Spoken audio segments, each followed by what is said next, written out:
नमस्कार मित्रांनो, स्वागत आहे तुमचं आपल्या चॅनल ऑल इन वरती। तर मित्रांनो, आजच्या भागात आपण बघणार आहोत जे काही आपल्या आरोग्य विभाग यासाठी गट क आणि गट ड मध्ये तुम्ही सर्वांनी फॉर्म भरलेले आहेत मित्रांनो। तर आज 12 वाजेपर्यंतची लास्ट डेट आहे मित्रांनो, कारण फोटो जो आहे तो तुमचा व्हाईट बॅकग्राऊंडमध्ये मागविलेला होता। तर तुम्ही जर फोटो व्हाईट बॅकग्राऊंडमध्ये नसेल तर तुम्ही तो चेंज करून घ्यायचा आहे।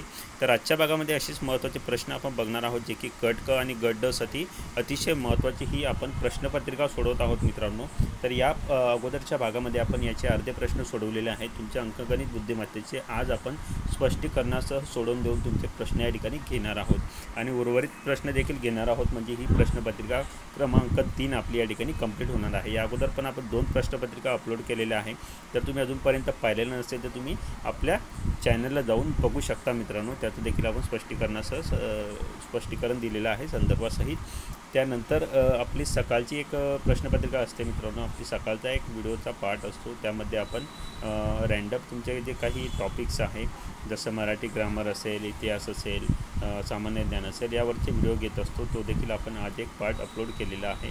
तर अशाच प्रकारचे वेगवेगळे व्हिडिओ तुम्हाला आपल्या चॅनलकडून मिळत जाते मित्रांनो। कुठले अपडेट असेल आरोग्य विभागाबद्दल ते देखील तुम्हाला मिळत जाईल। तुमचं जे आहे अभ्यासक्रम तर या ठिकाणी आलेला आहे, पण तुमचे जे डेट आहे मित्रांनो एक्झामच्या या ठिकाणी पब्लिश झालेलं आहे। तर तुमच्याकडे फारसा वेळ नाही मित्रांनो, तर कसून अभ्यास आपण करायचा आहे। त्यासाठी आपण या टेस्ट सिरीज चालू केलेल्या आहे मित्रांनो। तर या सर्व टेस्ट सिरीजचा जर PDF तुम्हाला हवं असेल तर तुम्हाला आपलं टेलिग्राम चॅनल जॉईन करायचं आहे। टेलिग्राम चॅनल जॉईन करण्यासाठी तुम्ही टेलिग्राममध्ये गेलात तर तुम्हाला या ठिकाणी सर्च करायचं आहे मराठीमध्ये आरोग्य विभाग। तर आरोग्य विभाग तुम्ही या ठिकाणी सर्च केल्यानंतर तुम्हाला आरोग्य विभागाचे चॅनल येतील। त्यामध्ये बघा आपलं एक चॅनल आहे आरोग्य विभाग मेगा भरती अपडेट्स। यामध्ये आरोग्य विभागाचा आहे बघा आणि इंजेक्शनचा साईन देण्यात आलेला आहे। तर आरोग्य विभाग मेगा भरती अपडेट्स या चॅनलला तुम्ही जर जॉईन केलं, या चॅनलमध्ये तुम्ही बघू शकता या ठिकाणी। तर या चॅनलमध्ये आपले जे आहे ते मित्रांनो वेगवेगळे तुम्हाला PDF आपण देत असतो बघा। या ठिकाणी 1K सबस्क्रायबरच्या वरती आपण 1.5 झालेलं आहे। तर आता बघा आपण यामध्ये तुम्हाला ज्या जिल्ह्यावाईज तुमची जी जाहिरात होती 2019ची, आता काहींना माहीत नसेल तर त्यांची अमरावती, बुलढाणा, औरंगाबाद या सर्व याची टाकलेली आहे। त्यानंतर तुमचे आपण जे आरोग्य विभागाच्या टेस्ट सिरीज घेत आहोत त्याच्या आन्सर की सोबत आपण टेस्ट सिरीज देखील PDF टाकलेले आहेत। तुमच्या परीक्षेचे बरेचसे असे PDF तुम्हाला यामध्ये मिळत जातील, तर तुम्ही जॉईन करायला विसरू नका मित्रांनो। चला तर आपला आजचा जो प्रश्नपत्रिका आहे यामधील उर्वरित प्रश्न आपण सोडवणार आहोत। या अगोदर पण आपण यामधले काही प्रश्न सोडवलेले आहेत। जे उर्वरित प्रश्न आहे अंकगणित बुद्धिमत्ता आणि बाकीचे प्रश्न आपण आज घेणार आहोत बघा। तर आजचा आपला पहिला प्रश्न असेल अंकगणित बुद्धिमत्तेचा प्रश्न क्रमांक 21। 2 भावांच्या आजच्या वयातील अंतर 4 वर्ष आहे। 5 वर्षापूर्वी त्यांच्या वयांचे गुणोत्तर 5:7 होते, तर लहान भावाचे वय किती? तर बघा मित्रांनो, प्रश्न विचारलेला आहे की 2 भावांच्या आजच्या वयातील अंतर 4 वर्ष आहे। म्हणजे त्यांच्या आजचं वय लहान भावाचं 4 वर्ष कमी, मोठ्या भावाचं 4 वर्ष जास्त असेल आणि त्यांचं 5 वर्षापूर्वीच्या वयाचं गुणोत्तर 5:7 होतं, तर लहान भावाचे आजचे वय आपल्याला या ठिकाणी आज विचारलेले आहे। तर आपल्याला बघा त्यांचं गुणोत्तर जे होतं ते 5 वर्षापूर्वीचं होतं। 5 वर्षापूर्वी त्यांचं गुणोत्तर किती होतं? 5:7 या ठिकाणी दिलेलं होतं। म्हणजे अशी वयांची संख्या आपल्याला यामध्ये घ्यायची आहे की जसं गुणोत्तर 5:7 या ठिकाणी होतं, तर अशी संख्या आपल्याला घ्यायचं आहे की त्याला भागून जे आहे ते त्यांचं गुणोत्तर 5 आणि 7 येणार आहे। मग आपण 5 केव्हा येईल? जेव्हा आपण 2 ने 10ला भागू। म्हणजे 2 ने 10ला जर भागलं तर आपण 5 येईल। म्हणजे 2 ने 10ला भागलं तर 5 येईल आणि 14ला भागितलं तर 7 या ठिकाणी येणार आहे। तर बघा मित्रांनो, त्यांच्या वयातील फरक जो आहे तो 4 वर्षाचा, आजचा त्यांच्या वयातील फरक 4 वर्षाचा आहे। तर आज जर त्यांचा वयाचा फरक 4 वर्ष आहे, तर मागे देखील त्यांच्या वयांचा फरक जो आहे तो 4 वर्ष असणार आहे। कारण मित्रांनो, जो वयांचा फरक असतो हा सारखाच असतो, कारण लहान भाऊ जर वयाने वाढत असेल तर मोठा भाऊ देखील वाढत असतो। त्यामुळे तेव्हाही त्यांच्या वयांचा फरक होता बघा, 4चा फरक आलेला आहे। म्हणजे आपण जे घेतलेले वय आहे हे या ठिकाणी बरोबर आलेले आहे। छोट्याचं 10 आणि मोठ्याचं 14। आता आपण यामध्ये, कारण हे आहे आपलं 5 वर्षाचं, कारण हे गुणोत्तर 5 वर्षापूर्वीचं होतं। आता यामध्ये काय करावं लागेल आपल्याला? 5 वर्ष म्हणजे आजचं जर काढायचं आहे तर 5 वर्ष प्लस करावं लागेल, कारण ते 5 वर्षापूर्वीचं होतं। तर आजचं याच्यामध्ये 5 वर्ष जर केलं तर हे होईल लहान भावाचं 15 वर्ष आणि 14 मध्ये 5 जर आपण केले तर हे होईल याचं 19 वर्ष। बघा आज देखील त्यांच्या वयात 15 आणि 19मध्ये 4चा फरक आहे, म्हणजे याचं मोठ्याचं 19, लहानचं 15. तर आपल्या या ठिकाणी मग आता आपल्याला काय विचारलं आहे, लहान भावाचं वय ते आहे 15, ऑप्शन क्रमांक डी. एकदम सोपा प्रश्न आहे, कुठलंही सूत्र वगैरे वापरायचं काम आपल्याला नाही. बघा आता पुढील प्रश्न आहे 205 गुणिले 205. आता हा गुणाकाराचा या ठिकाणी भाग आहे मित्रांनो, त्यामुळे आपण काय आहे तर फास्ट तुम्ही गुणाकार जो आहे तो आपल्याला सर्वांनाच प्रत्येक पेपरामध्ये वेगवेगळ्या संख्या दिलेल्या असतात, त्यामुळे याचा गुणाकार करत बसण्यात काही अर्थ नाही. याचा डायरेक्टली आन्सर आपण घेऊया. बघा तर याचं येईल 42,025. 42,025 या ठिकाणी ऑप्शन क्रमांक 1. बघा पुढील प्रश्न आहे प्रश्न क्रमांक 23. आजचा आपला तिसरा प्रश्न. 3375 या संख्येचे घनमूळ किती? 3375 या संख्येचे घनमूळ विचारलेले आहे आपल्याला. तर 3375 या संख्येचे घनमूळ किती येणार आहे तर 15. म्हणजेच आपल्याला 15 गुणिले 15 गुणिले 15 करावं लागेल, तेव्हा आपल्याला हे उत्तर या ठिकाणी भेटेल मित्रांनो. ऑप्शन क्रमांक बी बघा 15. जर तुम्हाला घनमूळ काढायचे असेल तर बरेचसे यूट्यूब चॅनलवरती बरेचसे चांगले व्हिडिओ आहेत मित्रांनो. तर फास्ट घनमूळ काढण्याचे जे आहे तर त्या तुम्ही व्हिडिओ बघू शकता, जेणेकरून पेपरामध्ये आपल्याला कुठलंही कॅल्क्युलेटर नसतं, काही नसतं, त्यामुळे तुम्ही इझिली काढू शकता. पुढे आहे बघा प्रश्न क्रमांक 24. आजचा चौथा प्रश्न. 4,500 रुपयाचे 3 वर्ष मुदतीत 13,500 रुपये सरळ व्याज होते, तर व्याजाचा दर किती? तर हा प्रश्न या ठिकाणी चुकलेला आहे मित्रांनो. बघा 4,500 रुपये आपल्याला दिलेला आहे आणि 3 वर्ष मुदतीत 13,500 रुपये त्याचं सरळ व्याज होतं असं या ठिकाणी सांगितलेलं आहे, आणि टक्केवारी फार कमी आहे. यातील कुठलीही टक्केवारी आपण जर घेतली तर एवढं व्याज होणं शक्य नाही. तर त्यामुळे काय आहे की हा प्रश्न चुकलेला आहे.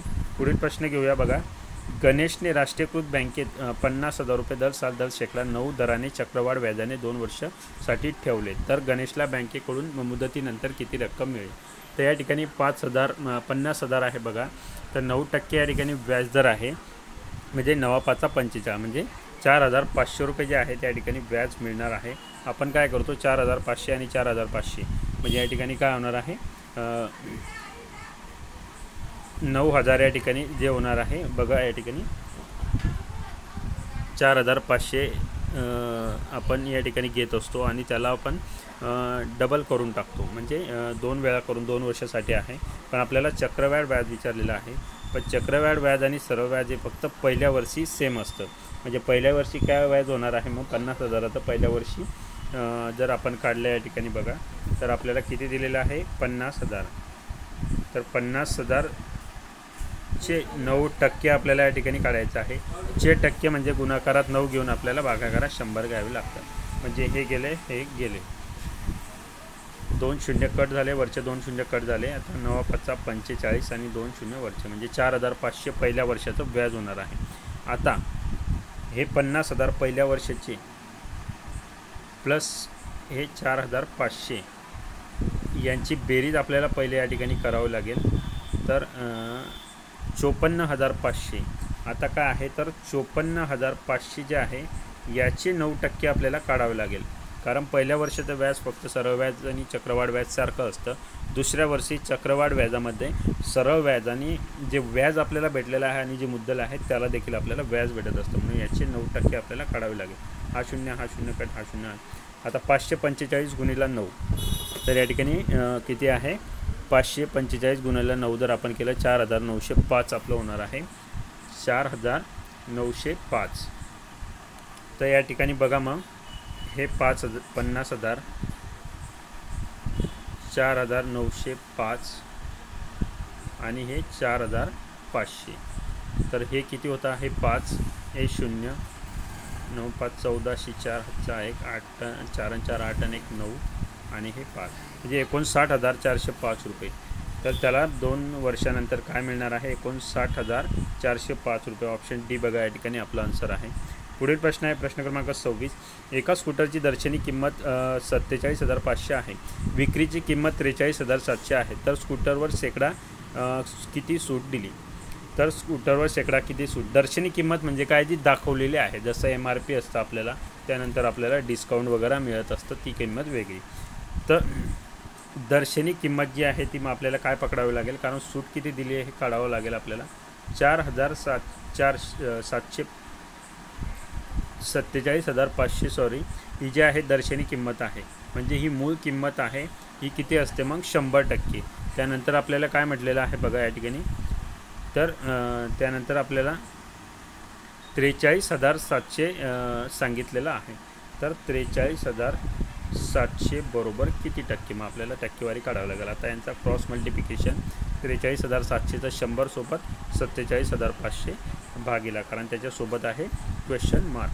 त्यानंतर बघा मग आता 43,700 गुणिला 100 भागीला 47,500 हे काय आहे आपल्याला या ठिकाणी सोडवायचं आहे. जर आपण हे 2 शून्य कट केले तर हे 2 शून्य या ठिकाणी कट होणार आहे. 43,700 भागीला आपला आहे 475. तर 43,700ला आपलं 475ने या ठिकाणी भागायचं आहे. जर यांचा भागाकार जर आपण केला तर तो किती येणार आहे मग, तो येईल बघा 92. तर 92 हे आपल्या या ठिकाणी आन्सर आलेलं आहे. पण आपल्याला विचारलं काय आहे, तर स्कूटरवर शेकडा किती सूट आहे. म्हणजे हे जे आपण काढलेलं आहे, तर या ठिकाणी 47,500 म्हणजे 100% आणि 43,700 म्हणजे 92%. मग आता त्यामधील फरक किती आहे, मग 100मधून आपल्याला 92 वजाव करावं लागेल, म्हणजे बरोबर 8%. म्हणजे स्कूटरवर शेकडा सूट किती दिली आहे, तर 8%. 8% बघा ऑप्शन ए. पुढील प्रश्न आहे बघा आपला प्रश्न क्रमांक 27. प्रत्येकी रुपये 1350 किमतीच्या कापडाचे 24 तागे एका विक्रेत्याने विकले. त्याला शेकड्यात 10 प्रमाणे किती कमिशन मिळेल. म्हणजे 100ला 10 रुपये त्याला या ठिकाणी मिळणार आहे. तर 1350. तर सर्वप्रथम आपल्याला 1350चे 10% काढावे लागेल. म्हणजे 1350 हा एक व्यवहार आहे, त्याच्या मागे त्याला 10% कमिशन मिळणार आहे. 10% म्हणजे 100 भागीला हे 2 शून्य कट झाले, हा शून्य कट झाला, हा शून्य कट झाला, म्हणजे 135 रुपये. तर त्याला प्रत्येक जो 1350 रुपयाचा व्यवहार आहे त्याच्यासोबत 135 रुपये त्याला कमिशन मिळणार आहे. असे त्याने 24 व्यवहार केलेले आहेत. म्हणजे 135 गुणिला मग आपल्याला 24 करावं लागेल. तर 135 गुणिला आपण 24 जर केलं तर ते येईल आपलं 3240. म्हणजे मग त्याला किती रुपये मिळणार आहे कमिशन, 3240. 3240 आहे बघा आपला ऑप्शन क्रमांक सी. तर पुढील प्रश्न बघा आपला 51 ते 60 संख्यामधील समसंख्यांची बेरीज सरासरी किती. तर 51 ते 60 मधील ज्या समसंख्या आहे यांच्या बेरजेची सरासरी आपल्याला या ठिकाणी काढायची आहे. मग काय फक्त आपल्याला 51 ते 60मध्ये कोणत्या आहे, 52, 54, 56, 58, 60 यांची बेरीज करून त्यांची सरासरी काढायची आहे बघा ऑप्शन ए. पुढील प्रश्न आहे प्रश्न क्रमांक 30. एका वर्तुळाचे क्षेत्रफळ 616 घनसेमी आहे, तर त्याची त्रिज्या किती. तर त्याचे वर्तुळाचे क्षेत्रफळ आपल्याला दिलेले आहे, त्याची त्रिज्या आपल्याला या ठिकाणी विचारलेली आहे. बघा आता वर्तुळावर बरेचसे प्रश्न आहे, एक तरी प्रश्न तुम्हाला प्रत्येक प्रश्नपत्रिकेत विचारलेला असतो. तर तुम्हाला काय आहे, याच्या जे बेसिक आहे, याच्या त्रिज्या आहे, व्यास आहे, जे बेसिक आहे ते तुम्हाला लक्षात ठेवायचं आहे. मग बेसिक काय आहे बघा, तर त्रिज्या, व्यास त्यानंतर परिघ नंतर क्षेत्रफळ. आता बेसिक त्रिज्या असते बघा 7, त्यामुळे व्यास असतो 14, परिघ तुमचा असतो 44 आणि क्षेत्रफळ असतं 154. तर बेसिक त्रिज्या 7, व्यास 14, परिघ 44 आणि क्षेत्रफळ 154. आता ज्या वेळेस तुम्हाला संख्या दिलेली असते म्हणजे त्यावेळेस काय आहे, आता ही त्रिज्या, व्यास आणि परिघ हे काय आहे, हे वर्गानुसार बदलत असतात. तर वर्गानुसार जे आहे ते हे जे यांची जी पट असते, म्हणजे समजा जसं त्रिज्या जर 14 झाली म्हणजे 7ची 14 झाली म्हणजे ही 2 पट झाली, तर यामध्ये व्यास देखील तुमचा 2च पट होणार आहे. म्हणजे 14 दुनी 28 होईल, हा देखील 2 पट होईल. तसंच 44 दुनी 88 होईल, म्हणजे हा देखील 2 पट होईल. पण क्षेत्रफळ जे आहे तुमचं त्रिज्या, व्यास आणि परिघ याच्या वर्गाच्या पटीत बदलतं. म्हणजे हे जर 2ने बदलले तर हे त्याचं 2चा वर्ग काय आहे 4, म्हणजे 4 पटीने बदलेल. म्हणजे 154 गुणिला 4 आपल्याला करावं लागेल. फक्त एवढं लक्षात ठेवायचं आहे की क्षेत्रफळ हे त्रिज्या, व्यास, परिघच्या वर्गाच्या पटीत बदलतं. आणि जर तुम्हाला क्षेत्रफळ दिलेलं असेल तर ते क्षेत्रफळाचं अंतर काढायचं, कितीने वाढलं आहे, 4ने, 9ने. जर 4ने वाढलेलं असेल तर इकडच्या संख्या तुम्हाला फक्त 2ने वाढवावं लागेल, कारण या वर्गमुळाच्या संख्येने वाढतील मग. तर आपल्याला या ठिकाणी आता काय दिलेलं आहे बघा तुम्हाला, तर उदाहरणार्थ आपल्याला दिलेलं आहे 616. ही काय आपल्याला क्षेत्रफळ दिलेलं आहे बघा. क्षेत्रफळ आपलं आहे 154, हे दिलेलं आहे बघा किती, 616. तर आता 616 भागीला तुम्हाला फक्त 154 करावं लागेल, म्हणजे कितीनं वाढलेलं आहे या ठिकाणी आपल्याला लक्षात येईल।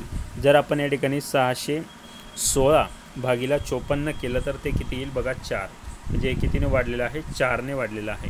म्हणजे हे 4ने वाढलेलं आहे, तर मी आधी तुम्हाला काय सांगितलं, तर याच्या वर्गमूळ घ्यावं लागेल। जर आपण रिवर्स येतोय तर तिकडे जातोय तर क्षेत्रफळाचा आपल्याला वर्ग घ्यावं लागतात यांचा। आता हे 4ने वाढलं आहे, तर 4 कशाचा वर्ग आहे, 2चा, तर 2चा वर्ग आहे, म्हणजे त्रिज्या कितीने वाढेल, 2ने वाढेल। बेसिक त्रिज्या आहे आपली 7, जी 2ने वाढली तर किती होईल मग, 14, म्हणजे ऑप्शन क्रमांक डी हे आपला आन्सर आहे बघा। पुढील प्रश्न आहे प्रश्न क्रमांक 31, एका त्रिकोणाकृती जागेचा पाया 20 मीटर व उंची 30 मीटर आहे, तर त्या जागेचे क्षेत्रफळ आपल्याला काढायचे आहे।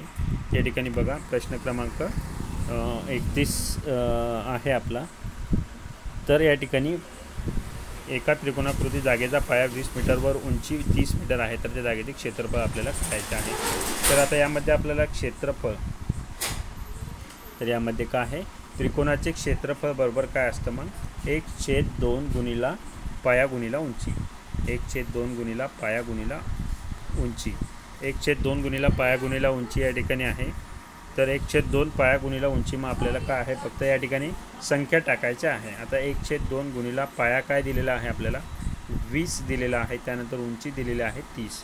आता 1/2 गुणिला 20 गुणिला 30 म्हणजे काय आहे, 2 इथे कट झाले, 2×10 20, तर या ठिकाणी आपलं काय उरलं मग, 1 गुणिला 10 गुणिला 30, म्हणजे 1 गुणिला 10 गुणिला 30 म्हणजे काय, 1 तर आपण पकडत नाही, म्हणजे 10 गुणिला 30 म्हणजे 300, तर किती आला, 300। 300 कुठे आहे बघा, ऑप्शन क्रमांक ए।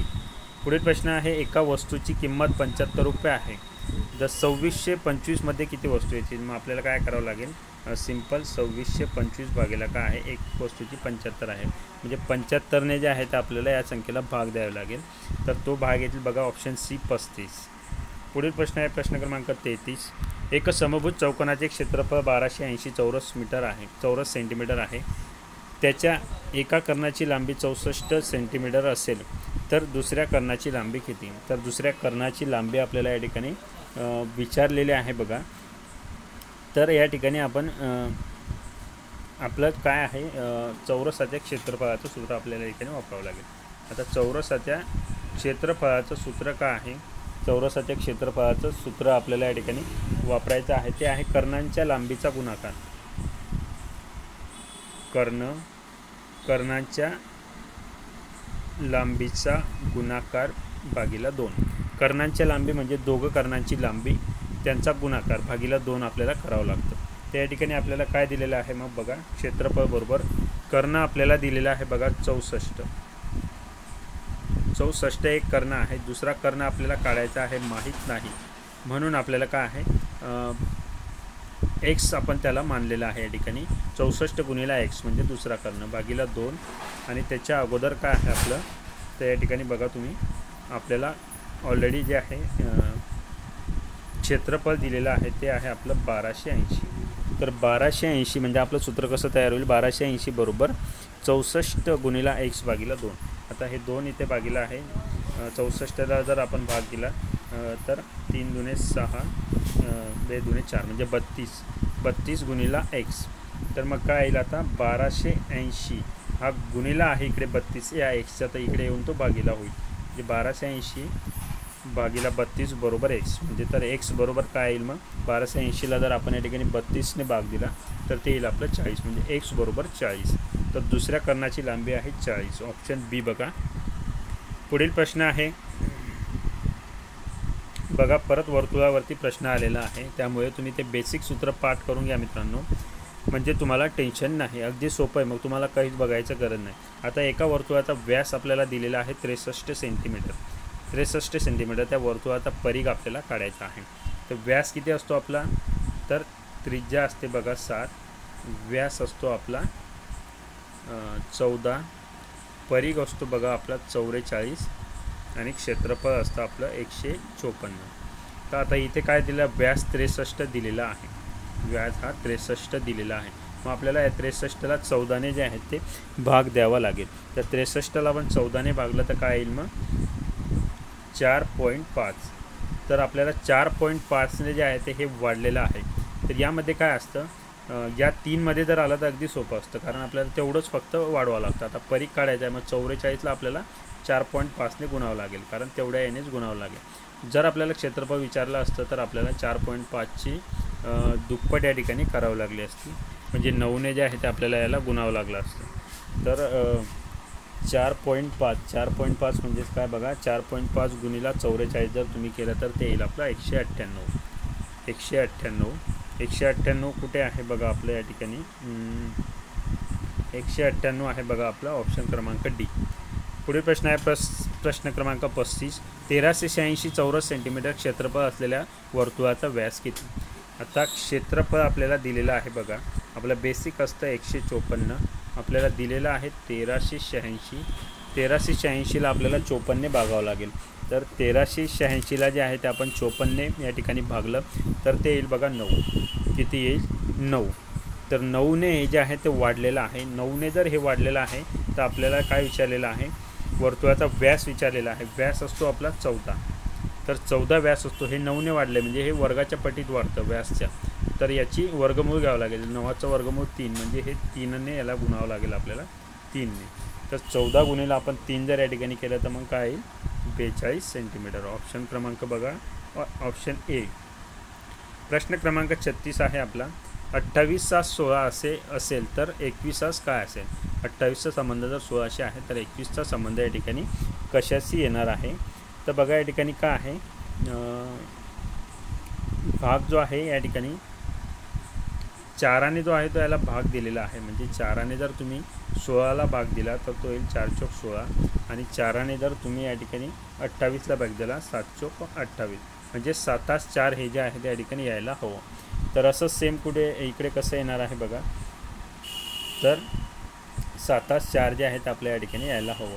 तर 3 चौक 12 म्हणजे 3ने 7 त्रिक 21 म्हणजे 3 7 21 होणार आहे, म्हणजे 3ने आपल्याला इकडे बघायचे.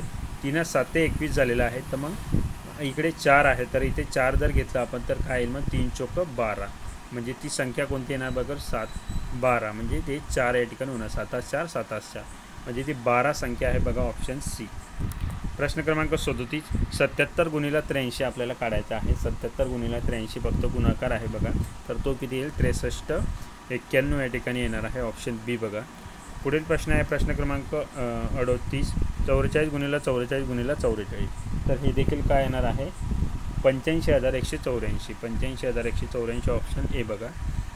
प्रश्न क्रमांक 39 प्रश्न चिन्हाच्या जागी योग्य संख्या लिहा. आता 12चा जो आहे तो संबंध 30शी आहे, तसाच 18चा संबंध कसा असणार आहे? तसं आता या ठिकाणी बघा 6 दुने 12 झालेला आहे आणि 6 पंचे 30 झालेला आहे, म्हणजे 2 5 यायला हवं. तर 2 5 येण्यासाठी 18ला 2 येण्यासाठी आपल्याला काय अशाने 9ने 9 दुने 18, तसंच मग आपल्याला इकडे 5 9ने करावं. 9 5 45, मग काय येईल ती संख्या? 45, ऑप्शन क्रमांक ए. म्हणजे दोघांचं जे आहे ते आपल्याला सारखं करावं लागतं, फक्त तुलना बस. प्रश्न क्रमांक 40 आहे. 2 नैसर्गिक संख्यामधील फरक 72 आहे, त्यापैकी मोठ्या संख्येला लहान संख्येने भागले तर भागाकार 4 येतो, तर त्या संख्या कोणत्या? आता या सर्व ज्या संख्या दिलेल्या असतात आपल्याला या सारख्यात दिल्या, म्हणजे प्रत्येकात 72चा फरक असेल, त्यामुळे आपल्याला कन्फ्यूज करण्यासाठी दिले. पण पुढचा पॉईंट महत्त्वाचा आहे आपला, की लहान संख्येने जर मोठ्या संख्येला भागलं तर भागाकार 4 येतो, अशी एकच संख्या असेल यामध्ये, ती फक्त आपल्याला शोधावं लागेल. आणि जर आपण 96ला 24ने भागलं तर किती येणार आहे?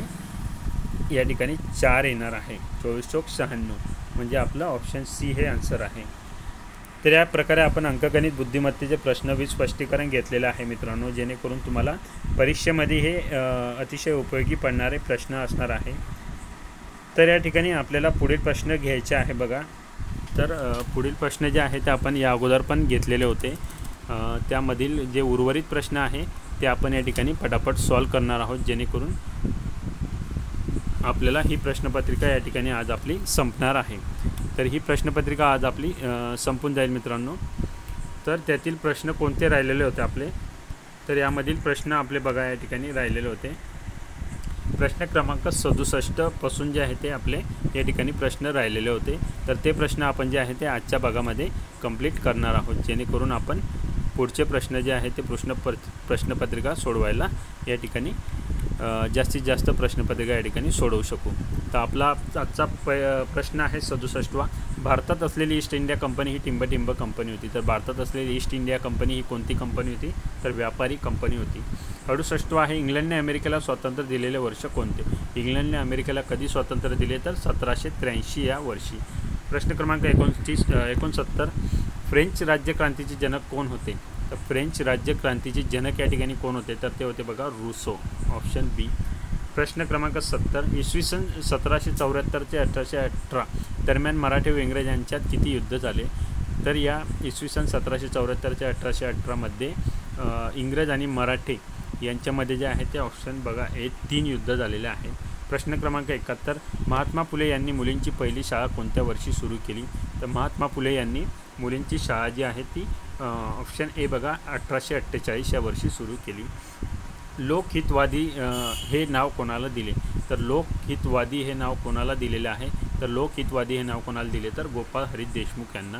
प्रश्न क्रमांक 73, रामकृष्ण मिशनची स्थापना कोणी केली?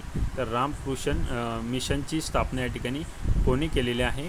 तर कोणी केलेली आहे बघा ऑप्शन डी आहे स्वामी विवेकानंद यांनी। तर 19व्या शतकात भारतात टिंब व्यवसायाची झपाट्याने वाढ झाली। तर कोणता व्यवसाय आहे की त्याची झपाट्याने यामध्ये वाढ झालेली होती? तर कोणता आहे बघा ऑप्शन बी मुद्रण। पुढील प्रश्न आहे बघा प्रश्न क्रमांक 75, मोर्ले मिंटो सुधारणा कायदा केव्हा लागू झाला? तर मोर्ले मिंटो हा बऱ्याच वेळा विचारला गेलेला प्रश्न आहे मित्रांनो। तर हा प्रश्न जो आहे तो आपण लक्षात ठेवायचा आहे। तर मोर्ले मिंटो हा कायदा जो आहे हा केव्हापासून लागू झालेला आहे? तर बघा 1909 पासून। पुढील प्रश्न आहे प्रश्न क्रमांक 76, धुण्याचा सोडा व लिंबाचा रस मिसळल्यास कोणती अभिक्रिया होते? तर धुण्याचा सोडा व लिंबाचा रस मिसळल्यामध्ये बघा ऑप्शन बी जलद गती प्राप्त होते। प्रश्न क्रमांक 77, गटात न बसणारे पद ओळखा। तर जीवाणू, शैवाल, विषाणू आणि आदिजीव आपल्याला दिलेले आहेत। तर गटात न बसणारा कोणता आहे? विषाणू। प्रश्न क्रमांक 78, पहिल्या 2 शब्दातील संबंध लक्षात घेऊन तिसऱ्या शब्दाशी जुळणारा शब्द लिहा। तर पहिले आहे बघा पेशीरस म्हणजे अंगके। तर गुणसूत्रे म्हणजे काय येणार आहे मग? तर या ठिकाणी पेशीरस म्हणजे अंगके आहे। त्यानंतर गुणसूत्र आपल्याला विचारलेलं आहे। तर गुणसूत्र म्हणजे जनुके। पुढील प्रश्न आहे 79वा, केवळ वनस्पती पेशीतच सापडणारे अंग कोणते? केवळ वनस्पती पेशीतच सापडणारे अंग कोणते आहे यामध्ये? तर ते आहे ऑप्शन डी लवके। प्रश्न 80, गटात न बसणारे पद कोणते? गटात न बसणारे पद बघा खरूज दिले आहे, इसब आणि गजकरण। हे सगळे काय आहे? इन्फेक्शन आहे फंगल। ऑप्शन बी आहे पोलिओ हा वेगळा आहे। प्रश्न क्रमांक 81, गटात न बसणारे पद कोणते? रबर, लाकूड, लोखंड, कापड। तर कोणतं? लोखंड। 82वा प्रश्न आहे, द्रवाचे रूपांतर वायूत होणे या क्रियेला काय म्हणतात? तर द्रवाचे रूपांतर वायूमध्ये होणे या क्रियेला आपण बाष्पीभवन असं म्हणत असतो। प्रश्न क्रमांक 83, लोखंडाचा उत्कलनांक टिंब आहे। तर लोखंडाचा उत्कलनांक आपल्याला विचारलेला आहे। तर तो आहे बघा 2550 डिग्री सेल्सिअस। प्रश्न 84, विसंगत पद कोणते ते ओळखा। पारा, सोडियम, लोखंड, मॅग्नेशियम। तर यापैकी विसंगत पद कोणते आहे ते ओळखा, ते आहे पारा। पुढील प्रश्न आहे प्रश्न क्रमांक 85 बघा, खाण्याच्या सोड्याचे रासायनिक नाव कोणते? तर खाण्याच्या सोड्याला जे आहे तर आपण काय म्हणत असतो? तर खाण्याच्या सोड्याचे रासायनिक नाव आहे बघा सोडियम बायकार्बोनेट। खाली दिलेल्या पर्यायामधून कार्बनचे अस्फटिक रूप कोणते ते ओळखा। तर या ठिकाणी सोडियम बायकार्बोनेटचं नाव जर तुम्हाला लक्षात ठेवायचं असेल तर एका यूट्यूब चॅनलवर मी देखील पाहिलेलं होतं मित्रांनो। एक ट्रिक्स त्या ठिकाणी सांगितलेली होती। तर सोडियम बायकार्बोनेट याला खाण्याचा सोडा कसा ओळखायचा? जसं खाणे म्हणजे काय, आपण जेवण करतो, त्यानंतर जेवण केल्यानंतर आपण काय करतो? कोणाच्या घरी आपण जेवणाला गेलेले आहेत, त्यानंतर आपण तिथून जात आहोत, त्यांना आपण बाय करतो, बाय बाय। तर जेवण करणे आणि नंतर बाय बाय करणे म्हणजे सोडियम बायकार्बोनेट। तर अशा प्रकारे एक ट्रिक आहे, तुम्ही लक्षात ठेवू शकता। तर जर तुम्हाला या ट्रिकनुसार ठेवायचे असेल तर म्हणजे कायमस्वरूपी तुमच्या लक्षात राहील। पुढील प्रश्न आहे, खाली दिलेल्या पर्यायामधून कार्बनचे अस्फटिक रूप कोणते ते ओळखा। तर खाली दिलेल्या पर्यायामधून कार्बनचे अस्फटिक रूप कोणते ते ओळखायचं आहे। तर ते आहे बघा ऑप्शन बी कोक।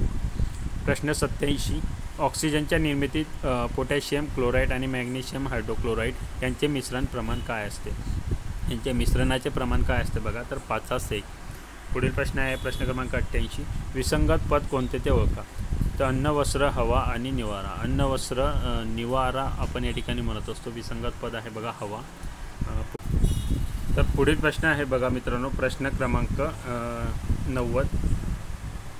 खताचा व पाण्याचा अतिवापर पिकांना टिंबटिंब असतो. तर खताचा व पाण्याचा अतिवापर पिकांना काय असतो, तर काय असणार आहे मग ऑप्शन बी बघा, हानिकारक.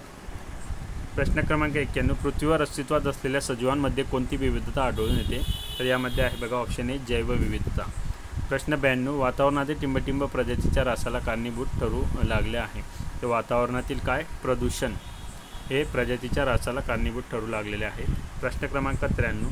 स्टेनलेस स्टील हा पदार्थ कोणत्या प्रवर्गात मोडतो, तर स्टेनलेस स्टील हा पदार्थ जो आहे हा कोणत्या प्रवर्गामध्ये मोडतो आपल्याला विचारलेला आहे. तर हा कोणत्या प्रवर्गामध्ये मोडतो बघा, तर स्टेनलेस स्टील हा पदार्थ जो आहे ऑप्शन क्रमांक ए बघा, प्रतिकर्षण. तर स्टेनलेस स्टील हा जो पदार्थ आहे मित्रांनो, तर हा ऑप्शन सी आहे, अचुंबकीय. कारण स्टीलला जे आहे ते चुंबक या ठिकाणी चिपकत नाही. तुम्ही पाहिलेलं असेल लोखंडाला चिपकतं तसं.